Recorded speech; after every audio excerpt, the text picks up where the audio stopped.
sa may Bataan, ang Christmas party nila Kyle ng team niya ng TCF. Ang usapan nga namin, 2:00 aalis kami dito sa San Miguel, pero nakaalis talaga kami ay 5 PM na. Pero okay lang dahil ang bilis lang din talaga naming nakarating dito. Di na nga rin talaga tumatabi sa akin yung si Kyle. Paano ba naman kasi gustong gusto niyang tumatabi dito kay kuya coach niya. Sobrang excited nga talaga nung mga bata na to. Mulong na nga din pala si Kyle dito kahit papano. Halos lahat talaga sila ang unang tiningnan itong ang beach. Di pa nga din talaga kami nag-aalmusalan, kaya naman tinawag na nga namin yung mga bata. Yung mga ulam luto na, pero yung kanin ngayon palang niluto. Dali lang naman magsaing, kaya naman parang nga mas masarap yung kain ng mga bata. Dito na lang talaga kami nagsaing. Pero yung mga ulam naman ay luto na. Nag-bread, hotdog, at Shanghai nga lang ako dito. Pero si Kyle ay nagkanin dahil gutom na daw talaga siya. After ngang kumain, naghukay nga sila dito dahil gagayahin nga daw nila yung kuya coach nila. Dahil ilulubog nga daw yung paa nila dito. Maya-maya nga lang, sinabihan na nga sila ni coach na magbihis nga sila. May pa-jersey nga din pala dito sila coach ng TCF. Di lang sila Kyle yung binigyan, pati na nga din yung mga parents. Bago nga lumabas si Kyle dito sa kwarto, nilagyan ko na nga muna talaga siya ng sunscreen. Di nga lang talaga sila Kyle ang mag-e-enjoy dito, pati na rin talaga yung mga magulang. Bago nga ang lahat, maglalagay na nga din talaga ako ng sunscreen. Bago nga mag-start sila Coach F and Coach C, picture taking na nga muna pala kami dito. Tapos sinawakan na nga din pala nila Kyle dito yung banner. Sali nga talaga dapat kami dito sa laro nila. Pero mukhang hihingalin talaga kami agad at hindi namin kakayanin. Kaya naman sila na nga lang muna ang naglaro dyan.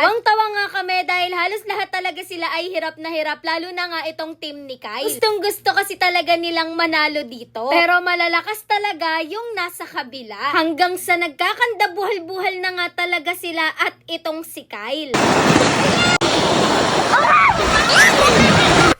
Pagkatapos nga sa unang game nila Kyle, kasali na nga kami sa pangalawa. Nagbato-topic na nga sila Kyle at si Piolo, pati na rin kami nila Ate Noemi. May nilagay nga na 2 balde dito si Coach F. Tapos yung mga girls may dalang ekstrang damit. Habang yung mga boys naman, suot nila yung damit tapos lulublob nga sila doon sa dagat. Pagkalublob naman nila, tatakbo sila dito sa may balde tapos huhubarin nga nila yung damit nila. Palipitan nga nila yung suot nilang damit dito sa may balde. Tawa kami kay Kyle dito, tignan nyo naman at nagkakandagulong-gulong na talaga dito. Yung mga girls naman, dala nila yung nilublob nilang damit tapos papalipitan nga lang din nila doon. Ang nagwagi nga dito ay kami nga. Dito naman sa pangalawang game, nagkakandabuhal-buhal na nga talaga ako dito, juice ko po. Pero okay lang dahil kami nga ulit yung winner dito at kakampi ko nga dito si Kai. After nga nito, pinag-swimming na nga muna yung mga bata para naman mag-enjoy sila ng husto. Katapos nga nila sa dagat, dito naman sila sa may pool pumunta. Kasama nga din pala namin dito si Ella, Iya at Ate Noemi. Magkakakilala naman na sila nila coach at ng ka-team ni Kai. After nga nila sa swimming pool,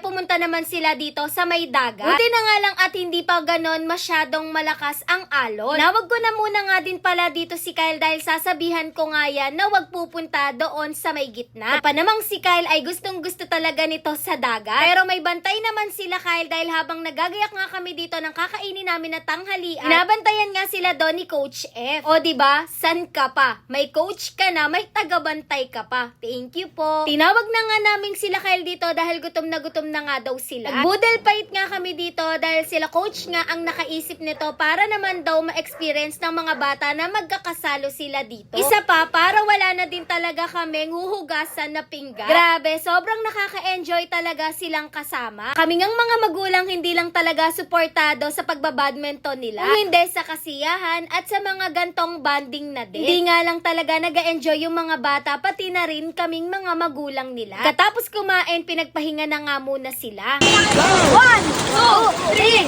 4, 5, go! 7, 8, 9, 10, ako! Hoy, ikot siyan! Sunod-sunod na nga din pala yung pag-games dito nila coach. Pag medyo nahihirapan talaga kami, yung mga bata lang ang maglalaro. Pero para sa amin, mahirap talaga lahat pero sobrang nakaka-enjoy nga to. Kyle nga yung winner dito dahil mahirap talaga. After nun, pinaglaro na nga muna sila habang si Kyle, Ella ay nagkukulitan dito. Yun lang. Thanks for watching. Bye-bye.